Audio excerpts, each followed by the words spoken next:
نمازی کو مسلمانوں کے قبرستان میں دفن نہ کرنا۔ حضرت سلطان باہو علیہ رحمہ آپ کا قول ہے کہ بے نمازی سے خنزیر بھی پناہ مانگتا۔ حضرت شیخ سعدی شیرازی فرماتے ہیں بے نمازی کو قرض نہ دو، جو اللہ کا قرضہ ادا نہیں کرتا تمہارا قرض کیسے لٹائے گا۔ اب آئیے ہم حضور علیہ السلام کے فرامین دیکھتے ہیں اس حوالے سے۔ حضرت جابر بن عبداللہ انصاری رضی اللہ تعالی عنہ سے مروی ایک روایت جس کو امام ابو داؤد نے روایت کیا، امام نسائی نے روایت کیا، دیگر محدثین نے روایت کیا۔ آقا کریم نے ارشاد فرمایا بین الرجل و بین الکفر ترک الصلاۃ، آدمی اور کفر کے درمیان ترک صلاۃ ہے، یعنی بندہ مومن اور بندہ کافر کے درمیان ترک صلاۃ ہے۔ جو نماز پڑھتا ہے وہ مومن ہے، اور جو نماز نہیں پڑھتا تو وہ کافروں والا کام کرتا ہے، یا دیگر ائمہ کے نزدیک وہ کافر ہے۔ یہ ترہیباً نہیں بلکہ یہ حکم ہے۔ اور حضرت نبی رحمت صلی اللہ علیہ وسلم کا ایک دوسرا فرمان ان الفاظ کے ساتھ ہے بین الرجل و بین الشرک والکفر ترک الصلاۃ، شرک و کفر اور بندہ مومن کے درمیان نماز ترک کرنا ہے۔ حضرت امام ابن ماجہ نے ان الفاظ کے ساتھ روایت کو نقل کیا ہے بین الکفر والایمان ترک الصلاۃ، ایمان اور کفر کے درمیان نماز کا ترک کرنا ہے۔ اور آقا کریم علیہ السلام کا وہ فرمان جو حضرت انس سے مروی ہے، اس کو طبرانی نے اپنی موجم میں لکھا، بھی آپ کے سامنے میں نے رکھا کہ حضور نے فرمایا من ترک الصلاۃ متعمدا فقد کفر جہادا، جس نے جان بوجھ کے نماز چھوڑی اس نے اعلانیہ کفر کیا۔ حضرت ابو ہریرہ رضی اللہ تعالی عنہ سے ایک روایت ہے کہ وہ فرماتے ہیں لا سہم فی الاسلام لمن لا صلاۃ ولا صلاۃ لمن لا وضوء لہ، کہ اس شخص کا اسلام میں کوئی حصہ نہیں ہے جو نماز نہیں پڑھتا، اور اس شخص کا نماز میں کوئی حصہ نہیں ہے جو وضو نہیں کرتا۔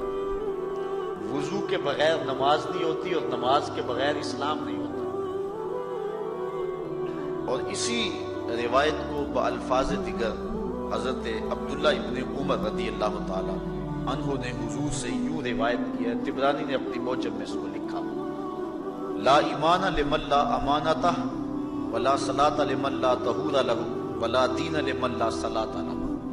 حضور فرمایا کہ اس شخص کا ایمان نہیں جس میں امانت نہیں، اور اس شخص کی نماز نہیں جس کو پاکیزگی حاصل نہیں، اور اس شخص کا دین نہیں جس کو نماز نصیب نہیں۔ حضرت امام ابن ماجہ نے اس روایت کو اپنے الفاظ کے ساتھ روایت کیا ہے۔ حضرت بریدہ رضی اللہ تعالیٰ عنہ اپنے باپ سے روایت کرتے ہیں اور وہ حضور سے روایت کرتے ہیں۔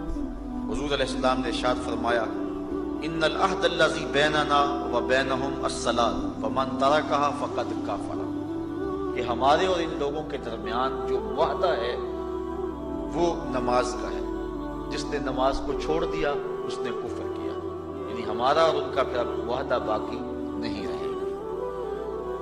حضرت امام بخاری نے روایت نقل کی ہے، حضور نے ارشاد فرمایا من ترک الصلاۃ العصر فقد حبط اعمالہ، جس نے عصر کی نماز چھوڑی اللہ اس کے سارے عمل برباد کر دیتا۔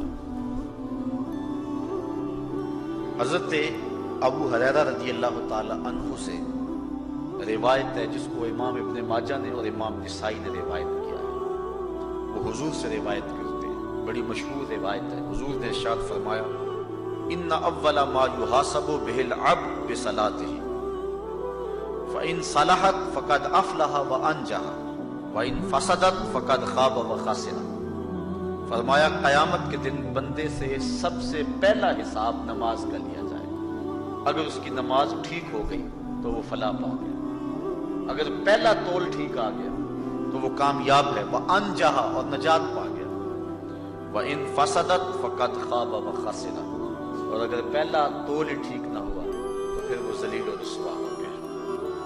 نغمہ خواں ہو جا مالک کے حضور جب بندہ عزت سے سر جھکا دیتا ہے اللہ کی رحمتیں بندے پہ نازل ہوتی ہیں۔ ایک روایت میں آتا ہے جب بندہ نماز کے لیے کھڑا ہوتا ہے، ابھی اس نے سجدے میں جانا ہوتا ہے، ابھی وہ قیام ہی کرتا ہے، اللہ فرماتا ہے میرے بندے کے گناہ جو ہیں اس کے بدن سے نکال کے ایک سمت کر دو، تاکہ میرا بندہ اس حالت کے اندر میرے حضور حاضر ہو کہ وہ گناہوں سے پاک اور صاف ہو۔ حضرت نبی رحمت صلی اللہ علیہ وآلہ وسلم فرماتے ہیں کہ پھر اس کے سارے گناہ اس کے بدن سے اتار کے ایک سمت کر دو، اور بندہ مصلی پہ سبحان ربی العالی کے نغمے الاپتا ہے، رکوع کرتا ہے، سجدے کرتا ہے، جب سلام پھیر کے نماز ختم کر کے دعا کر کے جانے لگتا ہے تو فرشتے عرض کرتے ہیں مالک یہ جو گناہ اتار کے ایک سائڈ پہ رکھے تھے یہ دوبارہ اس کو دے دیں۔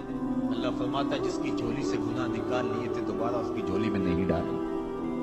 اللہ اکبر۔ اور ایک روایت کے لفظ ہے کہ جب بندہ نماز کے لیے کھڑا ہوتا ہے اس کے کندھوں کے اوپر سارے گناہ آ جاتے ہیں اور اس کے سر کے اوپر گناہ آ جاتے ہیں، جب رکوع میں جاتا ہے تو کندھوں والے گناہ گر جاتے ہیں، اور جب بندہ سجدے میں سر رکھتا ہے تو اللہ تعالیٰ اس کے سارے گناہوں کو ختم کر دیتا ہے اور وہ بالکل پاک ہو جاتا ہے۔ حضرت سلیمان فارسی ایک دن ایک درخت کے نیچے کھڑے تھے، آپ نے درخت کی شاخ کو پکڑ کے چوبش دی، حرکت دی، اور اس میں خزاں تھا، درخت کی شاخ کے سارے زرد پتے گر گئے۔ ایک صحابی پاس کھڑے تھے، انہیں پوچھنے لگے عثمان تو نے مجھے پوچھا نہیں کہ میں نے درخت کی شاخ کو یوں ہلایا کیوں ہے؟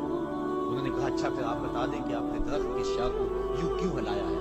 کہا سنو پھر ایک دن میں اور چند صحابہ حضور کے ساتھ جا رہے تھے، رستے میں ایک درخت آیا، اس کے نیچے حضور کھڑے ہوئے، حضور نے اس طرح درخت کی شاخ کو پکڑ کے ہلایا، یوں پتے جھڑ گئے، ہم اس منظر کو دیکھتے رہے۔ حضور علیہ السلام نے فرمایا سلمان فارسی تو نے مجھے پوچھا نہیں کہ میں نے اس درخت کی شاخ کو یوں کیوں ہلایا ہے؟ تو میں نے عرض کی حضور آپ بتا دیں کہ آپ نے کیوں ہلایا ہے؟ فرمایا سلمان جس طرح اس درخت کی شاخ کو ہلایا گیا اور سارے پتے جھڑ گئے، جب کوئی بندہ سجدے میں سر رکھتا ہے نماز پڑھتا ہے اس کے سارے گناہ دھل جاتے ہیں اور وہ پاک اور صاف ہو جاتا ہے۔ ایک دن فرمایا صحابہ اگر کوئی بندہ اس کے گھر کے سامنے سے نہر گزرتی اور وہ دن میں 5 مرتبہ اس نہر کے اندر غسل کرے تو بتاؤ اس کے بدن کے اوپر کوئی میل کچیل رہ جائے گا؟ عرض کی نہیں۔ فرمایا اس طرح جو 5 نمازیں پڑھتا ہے اس کے بدن کے اوپر گناہوں کا میل نہیں رہتا۔ فرمایا الصلاۃ معراج المومنین، نماز مومنوں کا معراج ہے۔ عماد الدین الصلاۃ، نماز دین کا ستون ہے۔ حبب الی من دنیاکم ثلاث، الطیب والنساء وجعلت قرۃ عینی فی الصلاۃ، مجھے تمہاری دنیا سے صرف 3 چیزیں پسند ہیں، خوشبو، منکوحہ بیویاں اور میری آنکھوں کی ٹھنڈک نماز میں رکھی ہے۔ اور حضور نے یہ بھی ارشاد فرمایا